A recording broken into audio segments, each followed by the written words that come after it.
Assalamualaikum warahmatullahi wabarakatuh. Apa kabar siswa yang berbahagia? Salam sejahtera.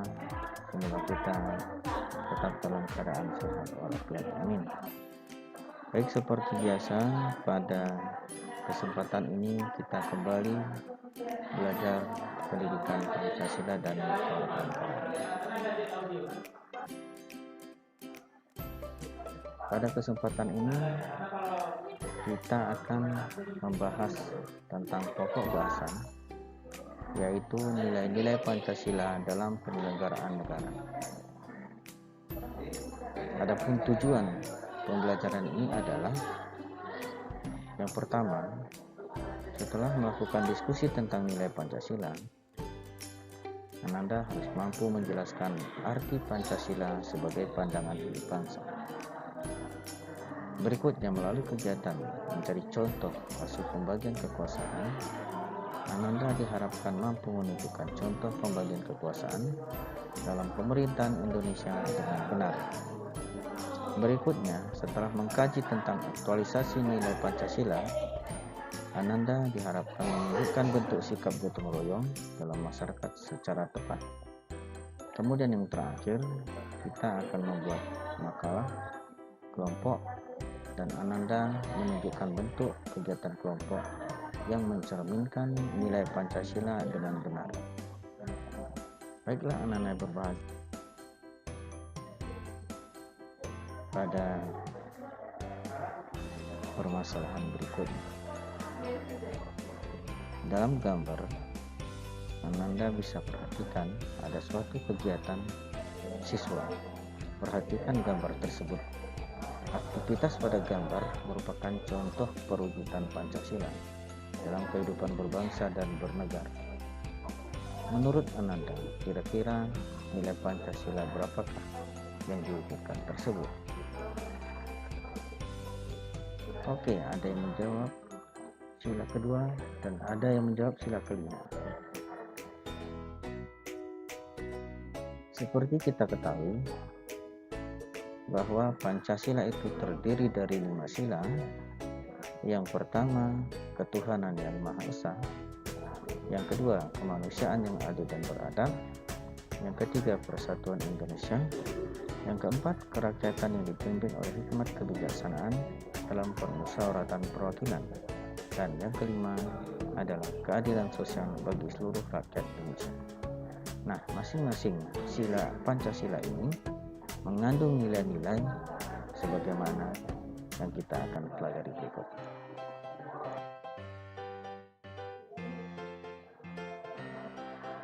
Pada sila pertama terkandung beberapa nilai dasar. Yang pertama, keyakinan bangsa Indonesia terhadap Tuhan Yang Maha Esa. Yang kedua, taat menjalankan ajaran agama sesuai dengan agama yang dianut masing-masing. Yang ketiga, mengakui dan memberi kebebasan beragama dan beribadah sesuai dengan ajaran agama kepada orang lain. Yang keempat, tidak memaksakan suatu agama kepada orang lain. Dan yang kelima adalah saling menghargai dan menghormati antar umat beragama. Nah, jadi yang 5 poin ini adalah nilai-nilai dasar yang terkandung dalam sila pertama Pancasila. Berikutnya, nilai dasar dalam sila kedua. Di dalam sila kedua terkandung 5 nilai-nilai dasar. Yang pertama, kesadaran berperilaku sesuai nilai-nilai moral dan hati nurani. Yang kedua, pengakuan dan penghormatan terhadap hak asasi manusia. Yang ketiga, mengembangkan sikap saling mencintai atas dasar kemanusiaan. Yang keempat, mewujudkan kehidupan yang berkeadilan dan berkeadaban. Yang kelima, memunculkan sikap tenggang rasa dalam hubungan sosial. Sila ketiga. Pada sila ketiga mengandung 6 nilai dasar sebagai berikut. Yang pertama, menghormati perbedaan dalam masyarakat. Yang kedua, menjalin kerjasama atau bergotong royong. Yang ketiga, kebulatan tekad mewujudkan persatuan bangsa. Yang keempat, mengutamakan kepentingan bangsa di atas kepentingan pribadi. Yang kelima, cinta, bangga pada bangsa dan kebudayaan Indonesia. Dan yang terakhir, rela berkorban demi kehormatan bangsa Indonesia. Baik anak-anak yang berbahagia, kita lanjut ke sila yang keempat. Nah, pada sila yang keempat ini ada 5 nilai dasar yang harus kita ingat.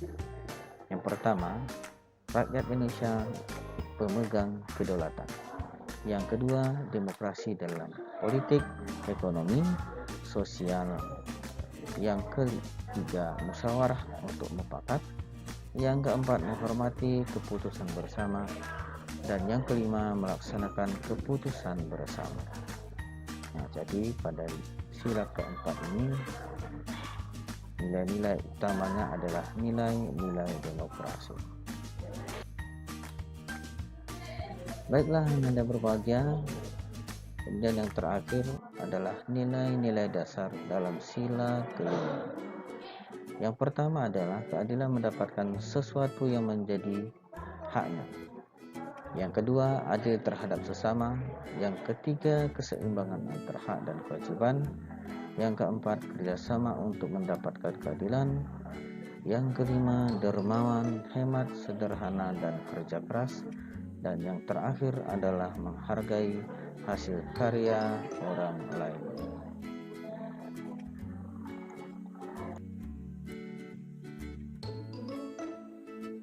Nah, berikutnya kita akan membahas tentang penyelenggaraan pemerintahan di Indonesia. Nah, dalam pokok bahasan ini kita akan membahas dua sub pokok bahasan yang penting. Yang pertama yaitu gambaran umum tentang pembagian kekuasaan, dan yang kedua adalah pembagian kekuasaan di dalam pemerintahan Indonesia. Lihat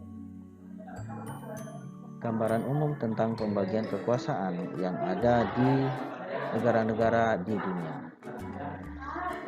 Nah, menurut tokoh dunia John Locke, membagi pembagian kekuasaan itu menjadi 3.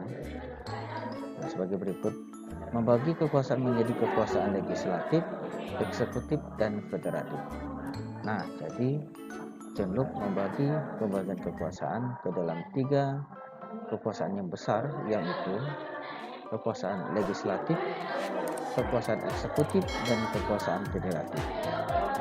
Berikutnya, menurut Montesquieu, membagi kekuasaan menjadi 3 kekuasaan besar, yaitu kekuasaan legislatif, eksekutif, dan yudikatif. Nah, kalau kita perhatikan bahwa antara John Locke dan Montesquieu, yang membedakan pembagian kekuasaannya adalah di kekuasaan yang ketiga, yaitu federatif dan yudikatif. Mari kita lihat apa pengertian kekuasaan legislatif, eksekutif, yudikatif, dan federatif.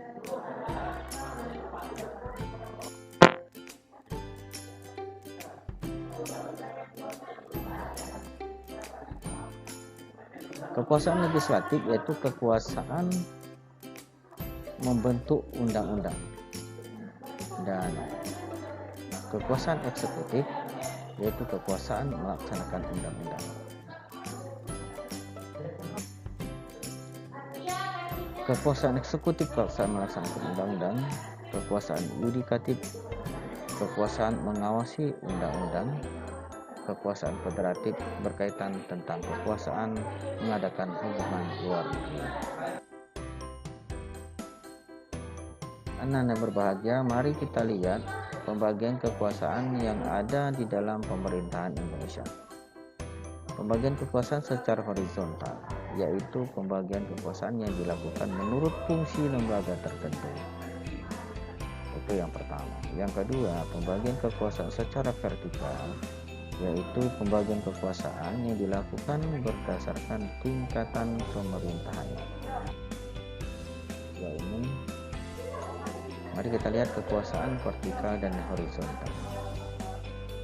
Nah, kalau kita perhatikan kekuasaan vertikal itu ada 4 yang perlu kita perhatikan. Yang pertama, kekuasaan pemerintah pusat. Yang kedua, kekuasaan pemerintahan provinsi. Yang ketiga, kekuasaan pemerintahan kabupaten. Dan yang keempat adalah kekuasaan pemerintahan kota. Nah, semua kekuasaan vertikal ini dijelaskan dalam pasal 18 ayat 1 Undang-Undang Dasar Negara Republik Indonesia tahun 1945. Berikutnya kita lihat kekuasaan horizontal. Yang pertama adalah kekuasaan konstitutif. Yang kedua, kekuasaan eksekutif. Yang ketiga, kekuasaan legislatif. Dan keempat, kekuasaan yudikatif. Yang terakhir adalah kekuasaan eksaminatif inspektif. Yang terakhir sekali adalah kekuasaan moneter.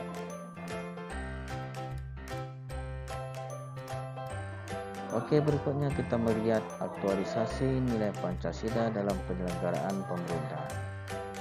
Nah, bagaimanakah aktualisasi nilai-nilai Pancasila dalam kehidupan bernegara? Yang pertama, nilai Pancasila dijadikan sebagai etika dalam kehidupan bernegara. Yang kedua, penerapan nilai Pancasila dalam pasal-pasal Undang-Undang Dasar Negara Republik Indonesia tahun 1945. Yang ketiga, penerapan nilai Pancasila dalam kehidupan bernegara. Apa itu etika? Nah, etika bukanlah kata asing buat kita namanya bahagia. Nah, dalam kehidupan berbangsa kita lihat pengertian etika. Etika merupakan cabang falsafah dalam ilmu kemanusiaan yang membahas sistem pemikiran mendasar tentang ajaran moral. Etika membahas cara dan alasan kita mengikuti ajaran moral tertentu.